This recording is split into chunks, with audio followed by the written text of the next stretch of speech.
Hello, good evening. This is the Civic Engagement Hour. Pastor Hart? Yes, I'm right here. How are you? I'm good. How are you, Minister Banks? I'm good. I can't see you, so. Oh, you can't see me yet? Oh, okay. It'll be on. It's a little delayed on the screen, I guess, but you should be able to see me in a minute. I'm here live in color. I know you live in color. I know that. Can't be nothing else but that, right? Right. You know, Pastor Hobbs, God is so good. I'm waiting to William Dickerson calling? He is. He's on the line. Waiting. Yes. Okay. But I just wanted to say one thing. I got my shot today. You did. Congratulations. Yes. Yay. You know, Pastor Wall got his second one, and Pastor K got her first one. Wow, yeah, I got my first one. Waiting for Brother Lowe to get one. Hey, listen, that's all we can do. You know what I'm saying? So many people, and I heard a sister say on Sunday, we were talking about, you know, as we're looking at exploring Global being a testing site, and as well, a vaccination site. And she said, you know what? She said, I'm not getting it. And she said, because my mother told me not to get it. And in some instances, that's the case. Somebody's mama, somebody's aunt, some brother, somebody say, or some who you trust, you know. But she said, she said, under no circumstance is she or her mother going to take it at a clinic. But if the church was giving it, that they would consider it. If it was at the church, they would do that. So I know there are some churches. I know Pastor Culpepper Church is doing it. I know Morning Star. Because I had mentioned to Pastor about becoming a site. Because they pay you to become a site. They bring in the people that work with you. So, it's definitely worth looking into. Because they are paying for people to these churches to be sites. So. Well, and we should be. We need to be places, I think, you know what I'm saying? People feel you can't do anything without engaging the black church. So I think it's going to be, if you're really going to be effective in getting the black community to move past some of its trauma. I heard somebody articulate it as trauma, and I think that's what we need to say it, because, you know, people can say ignorant, you can say, but it's really trauma that's justifiable. You know, we have trauma with regard to working with healthcare systems that have abused us, have done, you know, things that, so it's justifiable, but don't let that fear keep us paralyzed of what to do now in this dispensation with all that's going on. Make an informed decision. Just don't blanketly just say no because of that. I'm not going to even explore what's going on now. Listen, white folks and powerful people are fighting to try to get the vaccine that you have an opportunity to get that we might miss. Right. You know, and I thought about all that because I had made an appointment at Morning Star a couple weeks ago. And then I talked to somebody, and they started talking about how people were dying and stuff, and I just got nervous and scared. But then I'm like, you know what? You know, God knows. You know, I have a lot of friends that are ministers that aren't taking it. And then I have friends that are ministers that are taking it. And it is an individual. Yeah, it's not a one size fits all. Make it, and for some people, it might be wise for them not to. So it's not a one size fits all. But because I heard a lot of people say they weren't going to take it that have taken it. So I've heard a lot of that as well. It's just a matter, I think, of getting more information, not being afraid. And trusting in God. That's all I can say. Bottom line is trusting in God. I prayed about it, Minister Banks, as I said, you know, because as people are fighting to even get an opportunity or trying to jump the line and find ways to be creative, paying people, all kind of stuff people are doing. So I was like, Lord, if it be your will for me to be able to get it, then open the door, and he did, and so I walked through the door, and I'm grateful. And so, how do you feel? I feel good. I feel good. Amen. Well, congratulations. I'm proud of you, sis. And, you know, God got us. We're going to do this in Jesus' name. Yeah, I know that's right. So is my guest on this evening? Both are on, yes. Your guest is here as well as the young lady. Kalia. Yes. Yes, my intern. Hi, Kalia. How are you? I'm good. How are you? I'm good. Hi, Will Dickerson. How are you? How you doing? I'm good. I'm good. Congratulations on getting your I'm sorry I waited. Shot. Huh? I said congratulations on getting your vaccination and your shot. Oh, thank you. First dose or second dose? First. Yeah. At least on half.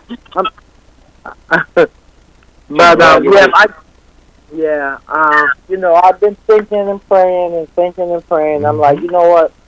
I gotta do what I gotta do. You know. Yeah. Right. And I know, you know, people have different, things, and I said, well, it's my time. There's nothing I can do about that, you know. And just like all those people the 500,000 people, over 500,000 people that died. I mean, it was their time. That's the only thing I can say.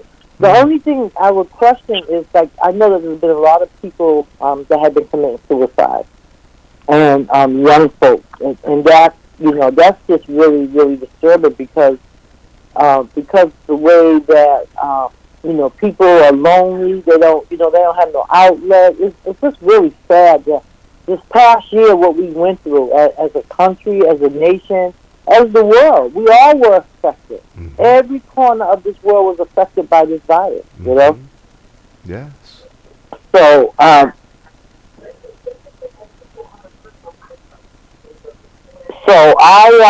but I wanted to bring you on, Will, because I had the young sister, Kiki, Jean Claude, who I had her on last week.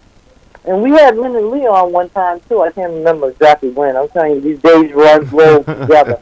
Right. So, and I know you couldn't come in the morning on my Thursday show, so I said, well, let me see if he'll be able to come Tuesday at 6. So I'm glad you're able to participate. This is the Civic Engagement Hour with Pastor Hobbs and Minister Priscilla Flint Banks, and we do this every Tuesday from 6 to 7.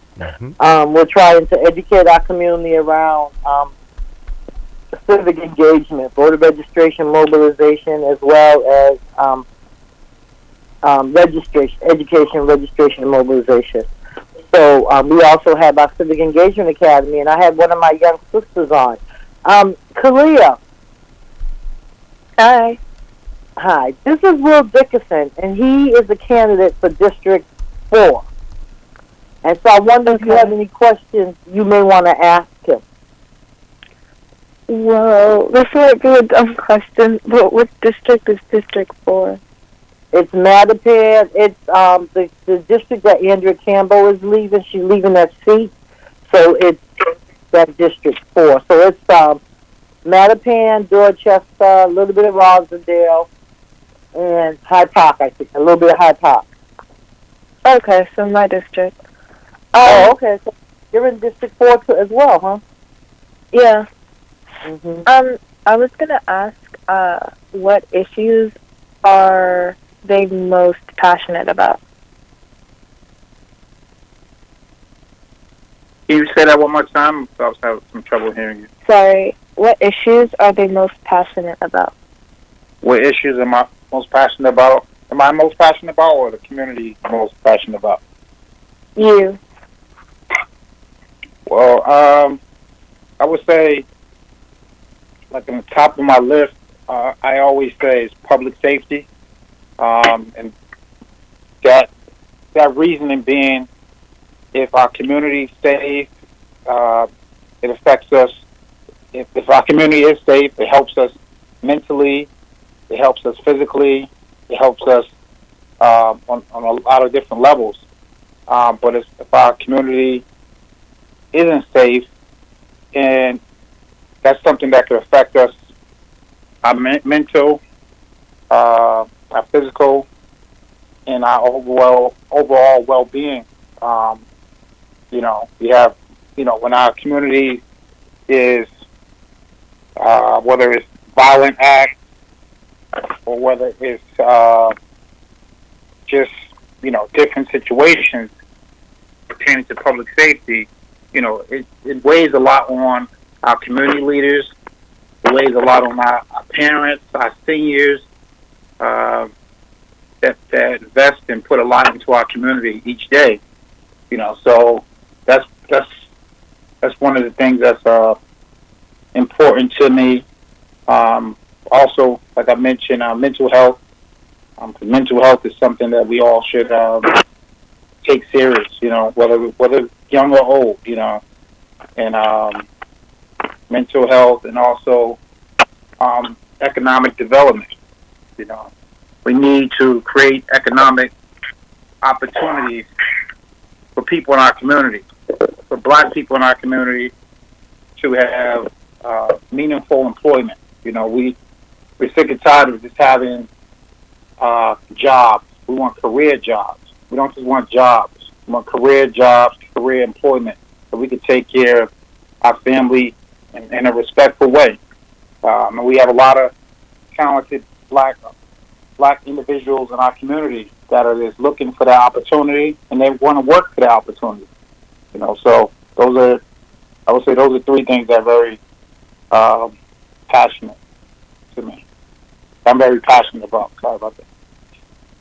Will, what made you decide to run for District 4? District 4 has always been a district where it was the redistrict lines came about, but before that, where I was raised was lived on West Stoughton Street. But before that, as a child, when I was born into the world, it was Franklin Hill. Our family had basically the only single family home unit on up there in Franklin Hill at the time. And then, we moved on to Blue Hill Avenue, right there, stayed on District 4. And for years, since my youth, I could always remember, granted back then we had Mayor Flynn, but I could always remember this, city councilors showing up to every event, showing up to different things in the neighborhood. And as I walk with my dad, my family to do various things in the community, I will always see Councilor Charles Yancey, and I was always intrigued by the work that he was able to do over the years. And District 4 has always been home to me. Nothing, out of the ordinary or anything like that. It's been home, and it's been a place where a lot of people poured into me over the years. And so what made me run actually is working on various political campaigns over the years, and then working in City Councilor Michael Flaherty's office. It helped me to see overall. I was able to see different levels of city government, and I was able to see, okay, I see it on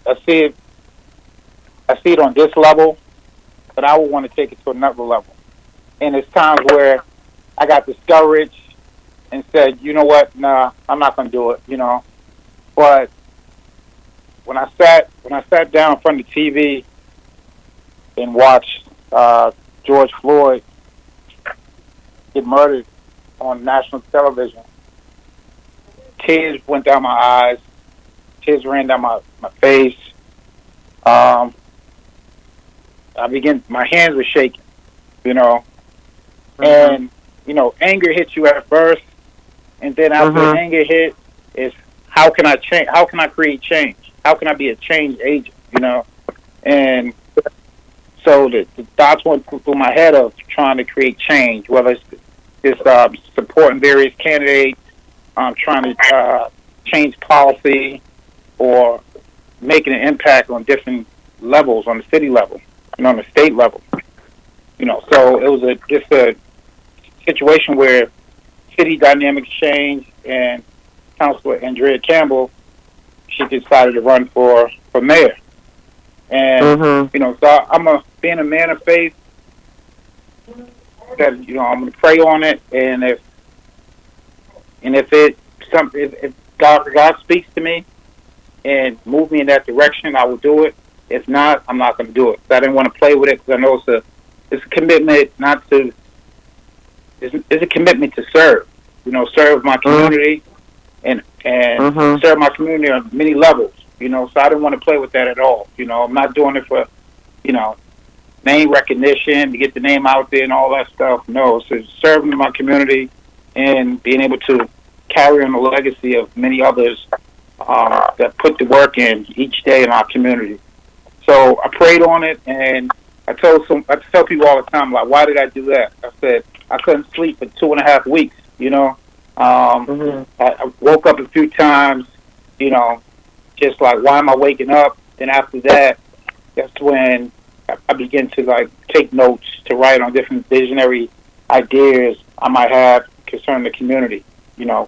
Concerning where do I see the community in 2 years, in 4 years, in 6 years, and what things that I could bring to the table that someone else may not be able to bring to the table for the district, So, and me, I'm a bridge builder.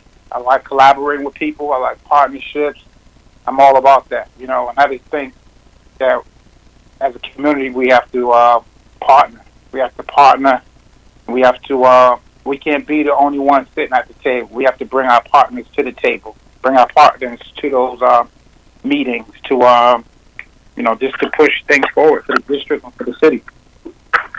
Okay, so let me ask you this question. So you know that the Boston resident job policy is one of the things that BG really fights for, right?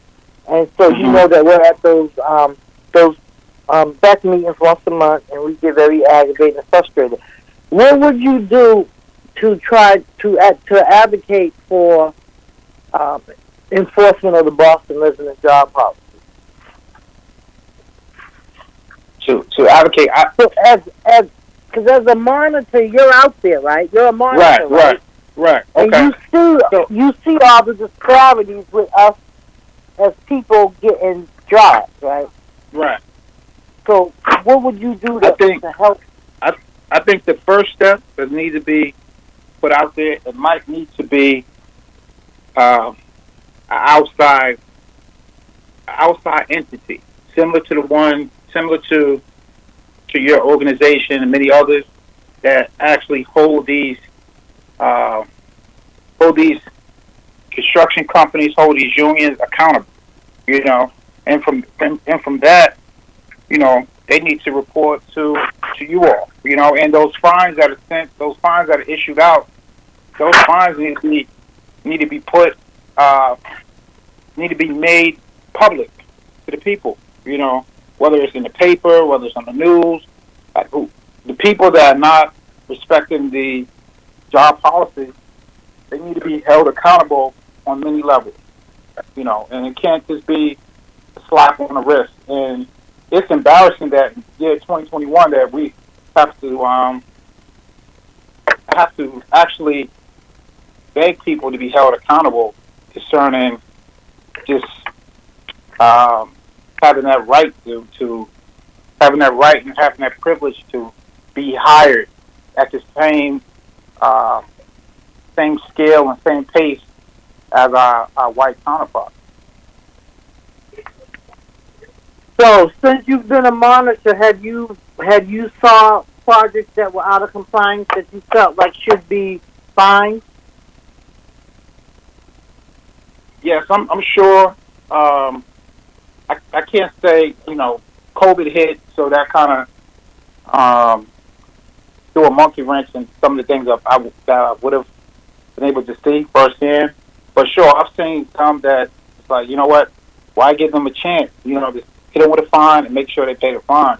But you know, it's more of like warnings, if you want to say, than actual fines. You know, they're more like warnings, just to try to get people's attention. But I think overall, that accountability, and that has to come from. I think it has to come from an outside agency. You know, just to hold those folks accountable and be able to communicate, and have it public to everyone on the number of people that are, you know, working those job sites. You know, because it's not fair to someone that lives in Dorchester and they might live 2 minutes away from a construction site. It's not fair to them to walk by a construction site and look at people coming in from Vermont, Maine, and other pockets of the state to benefit on a site that's developing their community. You know, because you won't see that happen anywhere else. You won't see a crew from Roxbury, a crew from Dorchester going out to Vermont to work on development projects out there. Right. But that's been a problem and an issue for a long time. So what steps would you do to hold these contractors accountable? The fines have to be. They can't be warnings. They will have to be fines, and the fines can't be.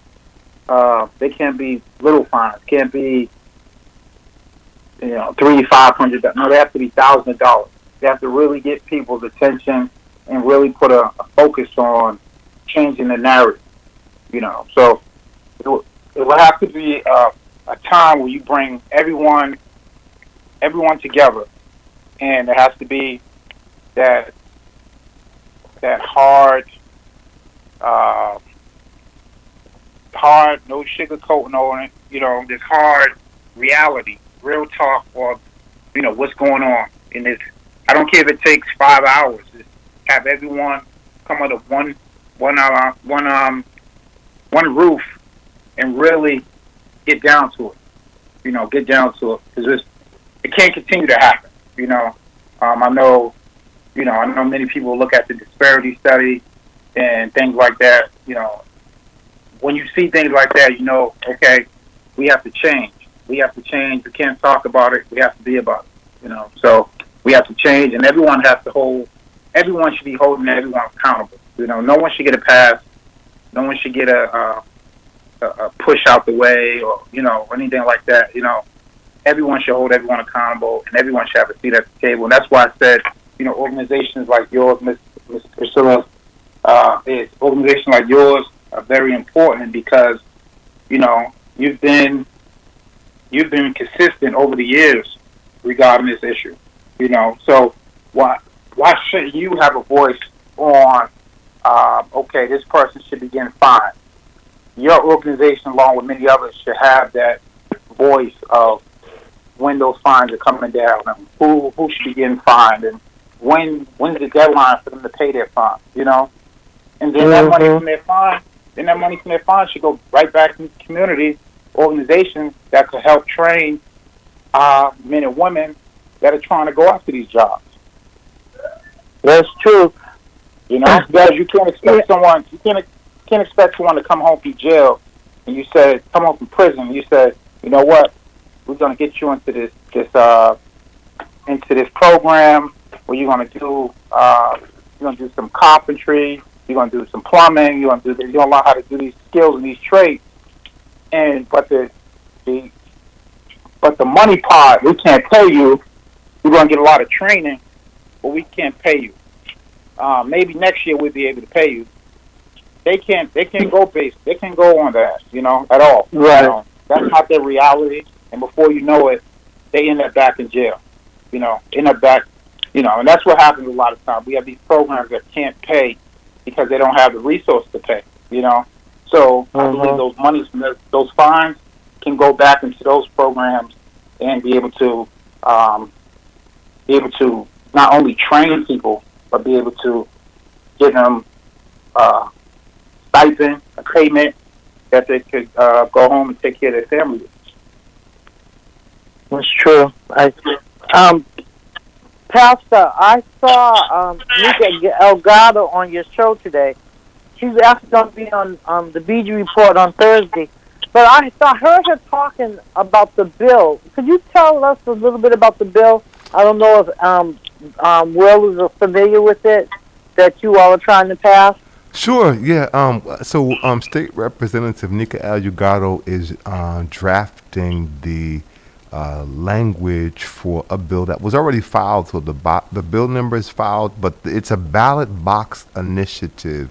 And this is a piece of legislation, really a larger, comprehensive legislation to really make sure that our returning citizens' voices are heard, and that when they come out, as you said, from being incarcerated, that they transition into programs. And so she's got a bunch of bills, but that collectively we're working on. But the specific bill that Minister Banks is referring to is the ballot box initiative, and this will be specifically a pilot at the Nashua County Jail and the Suffolk County House of Corrections. So the sheriff would communicate the roster of all who are eligible to vote, who are not, who are waiting pre-trial, those who are serving misdemeanors, everybody except those who are presently serving felony convictions. And so all those folks will be automatically communicated electronically to the Board of Elections that they're there, and they then would create the absentee ballot applications, and they would put them in a locked ballot box, and then they would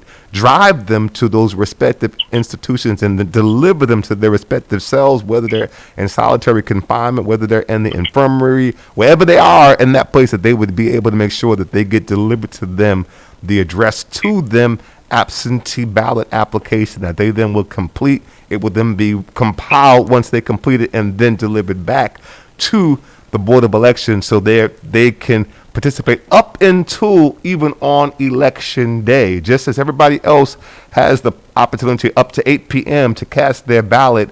Likewise, at the Suffolk County House of Correction and the Nashua County Jail, up to 8 p.m., they'd have the opportunity to make sure that their absentee ballot was collected and counted at the Boston Elections Department. And this will be a model that we ultimately want to replicate throughout all 14 counties throughout the Commonwealth.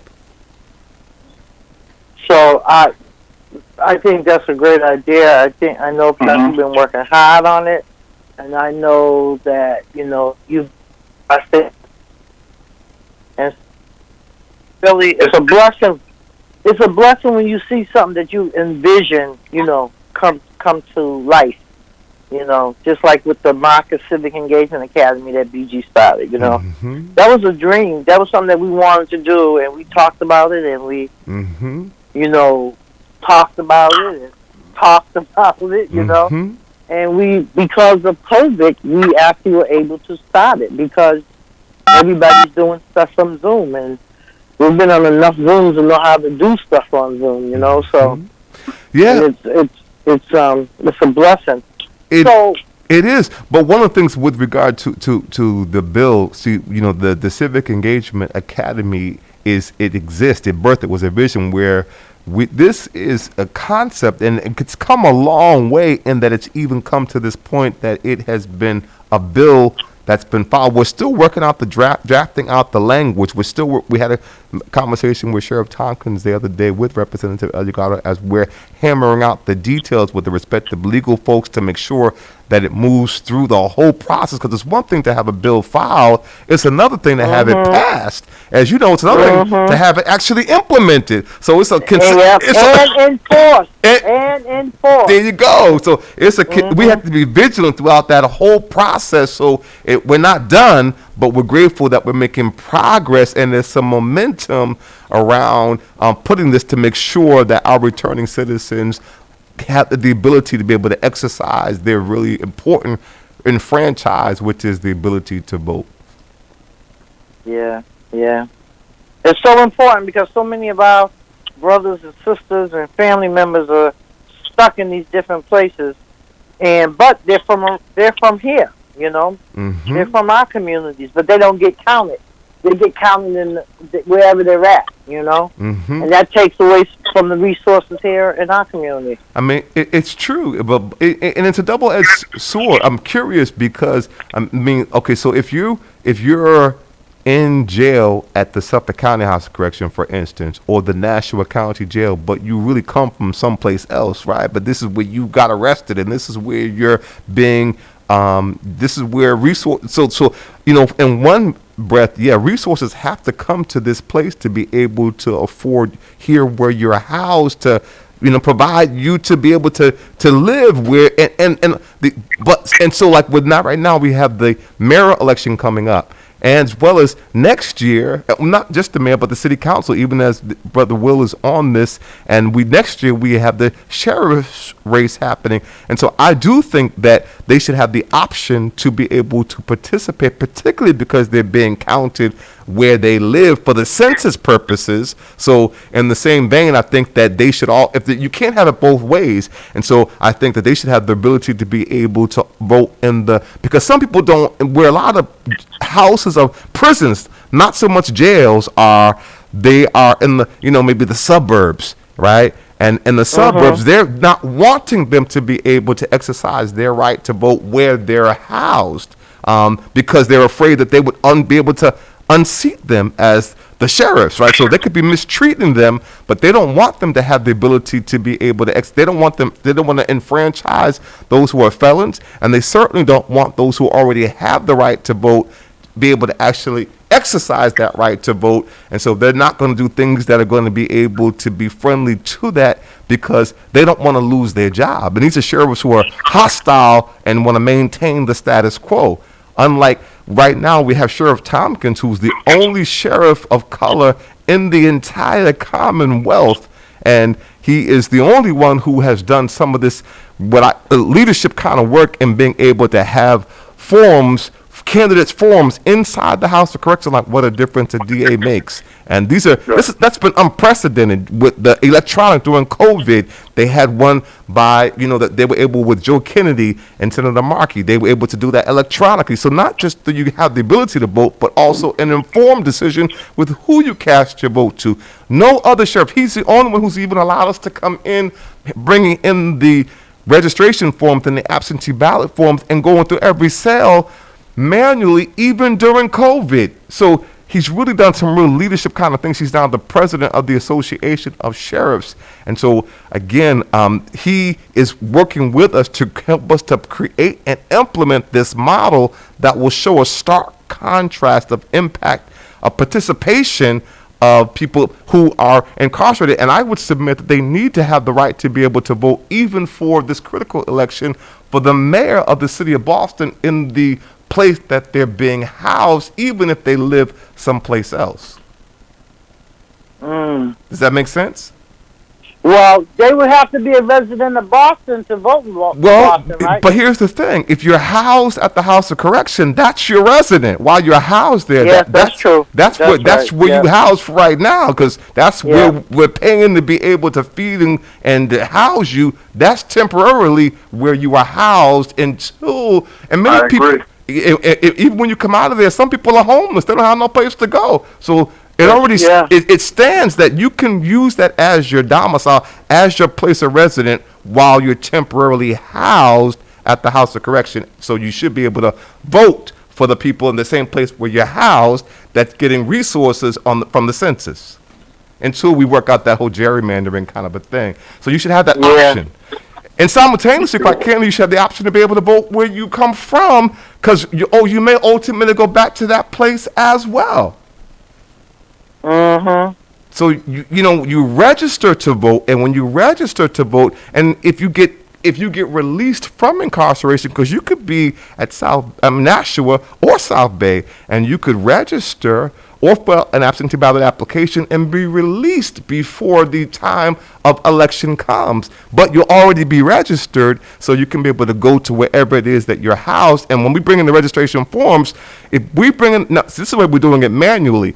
And this is why they need a liaison working with them to do it electronically, because you can be from Haverhill, or we've had people who are at South Bay who are from another state, but they actually are housed at South Bay. So but say it was a presidential election, we want to be able to send that form to where they live. Though they live here, the portal will be the elections department.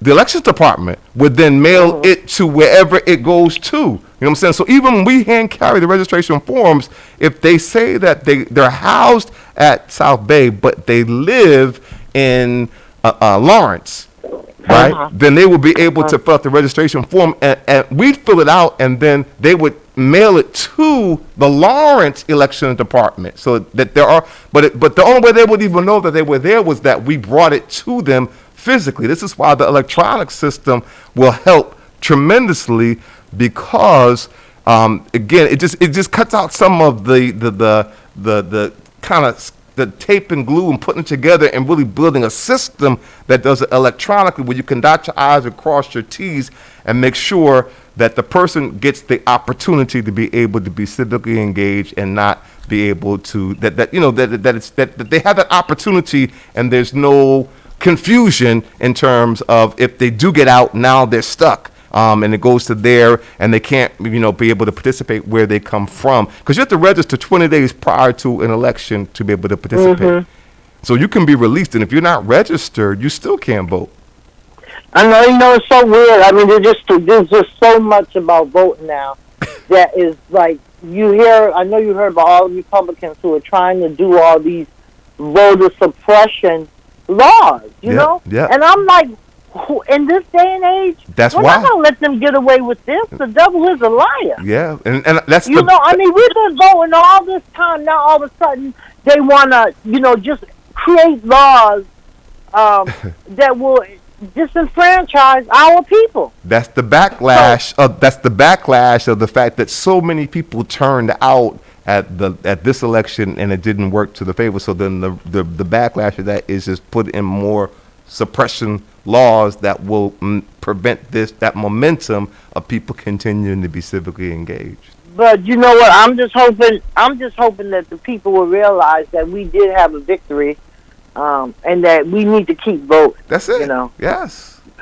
Is Kalia still on the line? Yes, she is. I believe so. Is she? Because I know. She was. I mean, she's. Hello. Service is about to die. You what? My phone's about to die. Oh no! I'm like not saying anything. Oh, I'm listening now. Oh, okay. Yeah. So civic. I was going to say civic engagement civic engagement on every level. Mm-hmm. No matter if you're a child in elementary school, or you have brother, sister, locked up behind the wall. Mm-hmm. Civic engagement on every level is something that's important, Mm-hmm. and it's something that everyone has a right to engage in. You know, Mm-hmm. to go back to the point of people that are incarcerated being able to vote. Mm-hmm. Yes, they should be able to vote. A lot of those people are brothers, boyfriends, husbands, their fathers, their mothers. So they have every right to be able to vote. Mm-hmm. Every right. Mm-hmm. Because when they get out, people want to take from them even more. That's right.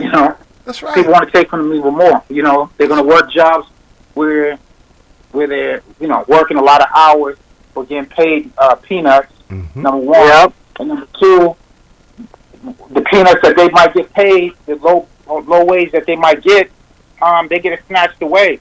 Taxes, child support, different other things. So Mm-hmm. they deserve every right Mm-hmm. to vote, and it's embarrassing that people will even question that on any level. Mm-hmm. And when it comes to their residency, they're housed in Suffolk County.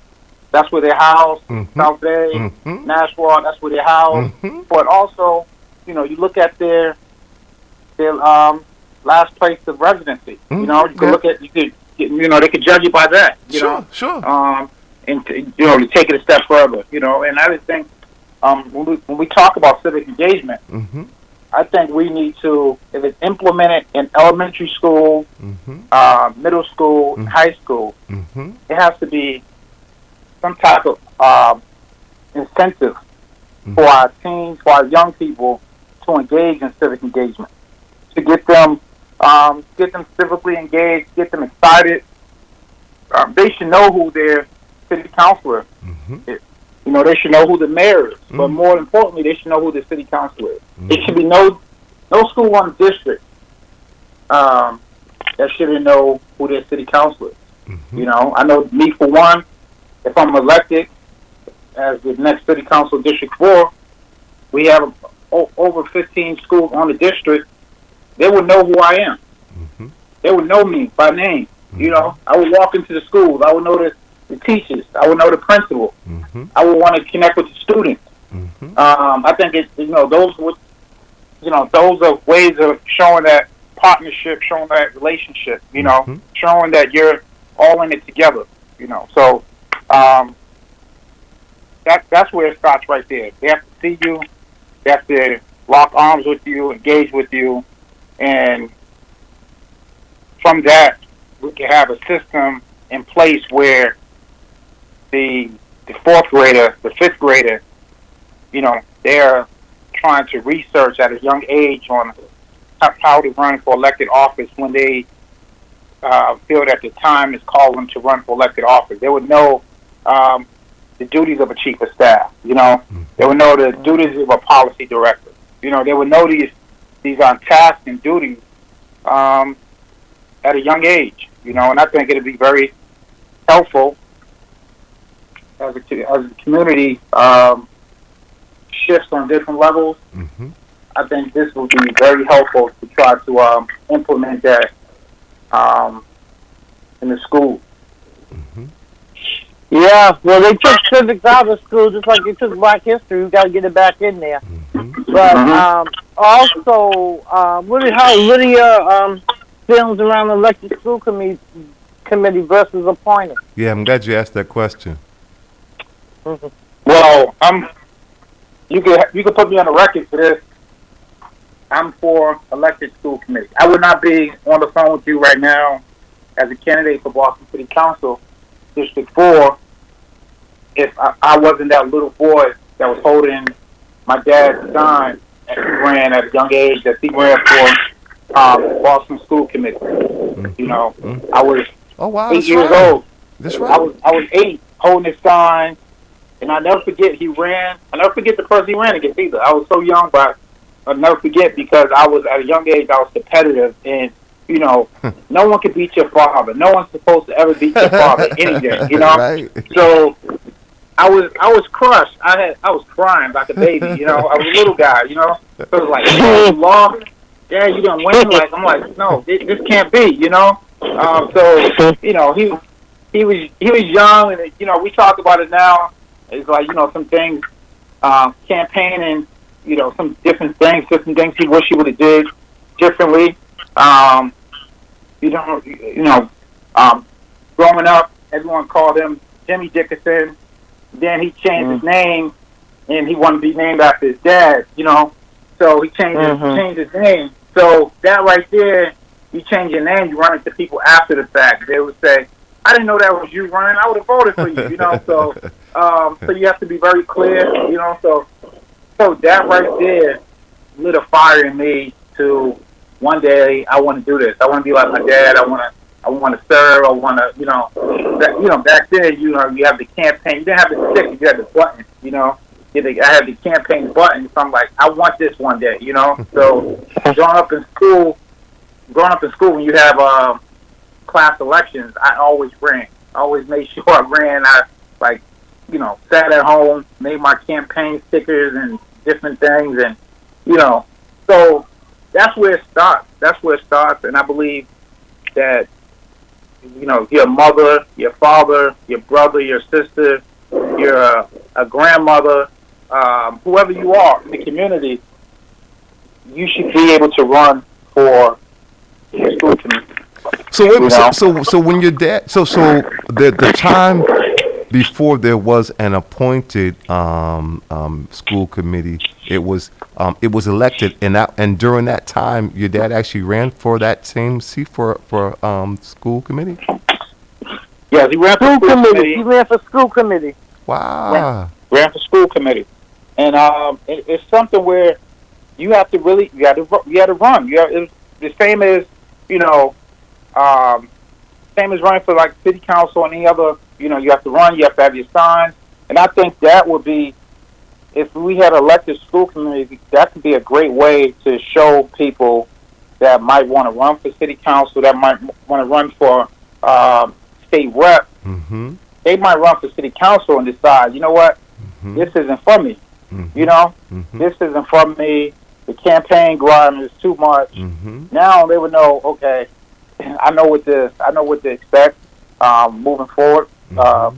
Or it could be a great learning experience, but also you have a mixture of people, young, old, from different demographics of the city. And I would like to see, like if it was elected school committee, in my eyes, is having someone out of each district that'll run for school committee.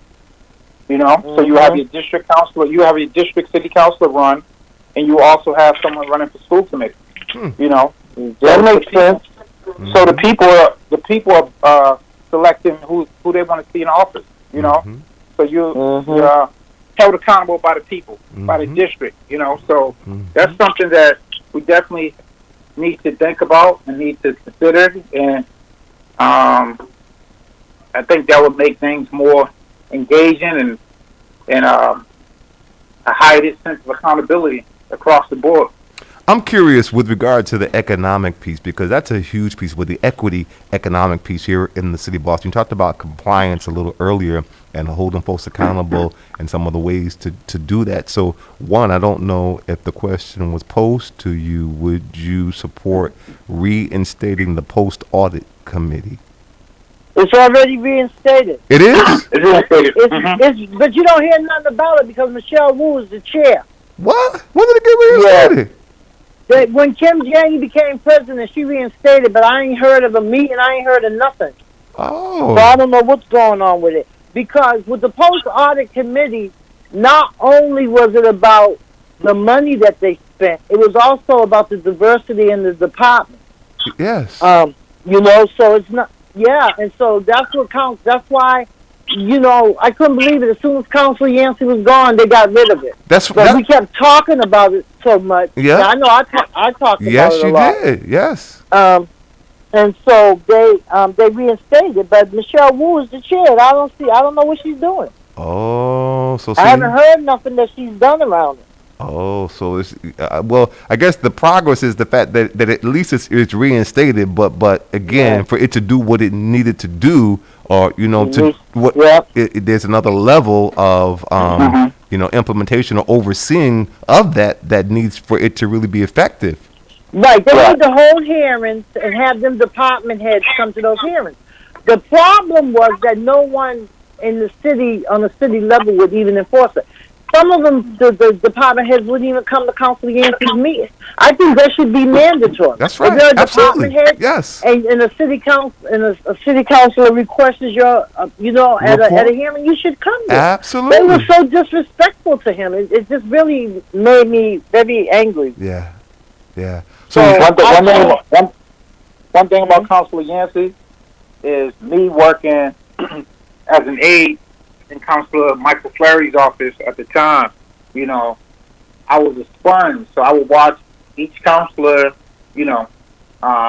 whether it's good, the bad, things I would do, things I wouldn't do. I would watch, because that's the only way you learn. Right. Never know what position you'll be in life one day.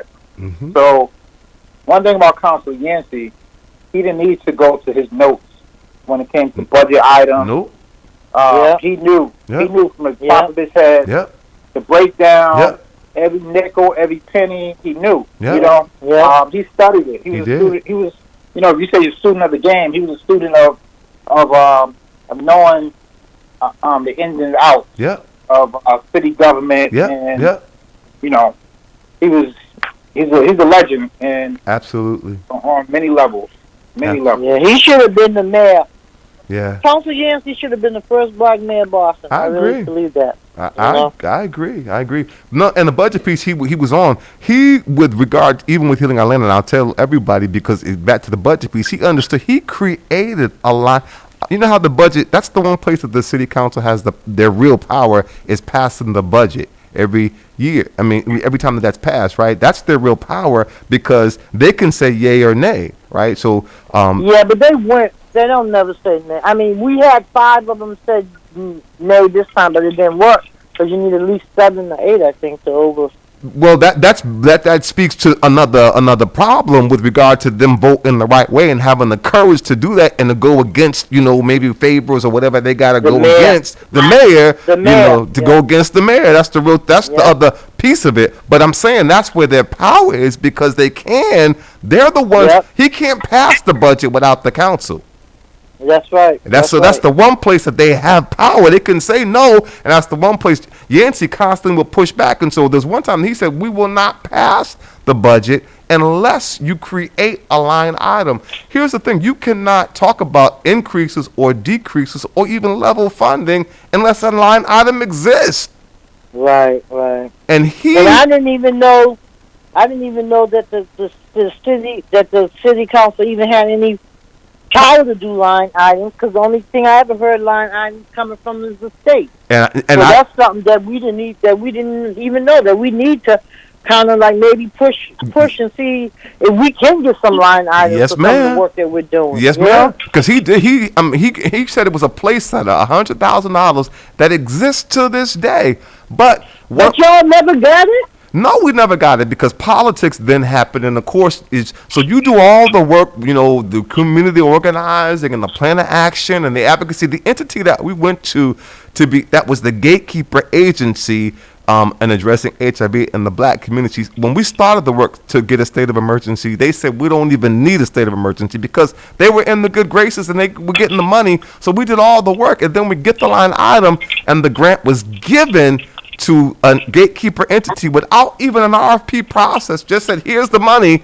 Basically, you have the infrastructure. So here you disperse the money, and everybody in the community knew that they should have never taken it because they were never even a part of the process, and then they get it, but that's the politics of the city of Boston. So but you live and you learn, because the line item was created, the plan of action still exists, Healing Our Land still exists. We're now in a pandemic, and we're doing some of the same stuff. So we just have to stay the course, and in God's time, righteousness will ultimately prevail. Martin Luther King Jr. says, one of my favorite quotes that strengthens me is, the moral arc is long, but it bends toward justice. Right. And so that helps me. So it may not happen. So it didn't happen during the HIV/AIDS epidemic. So there was a state of emergency declared for communities of color. That's unprecedented, and it happened. But now here we are in a pandemic of another virus, being COVID, and it's the same systems of racism, classism, sexism, and oppression, right, that we have to dismantle to be able to address all the disparities that existed pre-AIDS, post-AIDS, and that we got to address now during COVID. Yep. Well, all we can do is stay in the struggle. That's all I say. We just got to stay in it. We got to. Yes. We may not win every battle, Nope. but at least we know we in a war. That's for it. Real. It's real talk. And we just have to be steadfast and unmovable. You know, it's just like with BG. We're unapologetically black. We're not afraid to talk to anybody, and we're not afraid to call you out if we really, really have to. That's I mean, I don't know if you got a chance to look at the article that I sent you. I did not, Minister. I'm gonna try to do that tonight. Yeah. But Minister Banks, our time's actually already gone. Can you believe it again? Oh my Lord, the hours quick. It flew by, but unfortunately, we have to end. Yes, William. Thank you so much for calling in. I wish you well on your campaign. I'll be seeing you out there, watching you. Seeing where you head. But thank you. I appreciate you taking the time to talk to us a little bit about why you're running and some of the things that are passionate to you. So we really appreciate it. We'll have you probably back on again, I'm sure. Thank you for having me. Thank you. I appreciate you both, and you both are two people that have been doing a lot of great work in the city of Boston. And I've been honored to watch and learn from the two of you and many others over the years.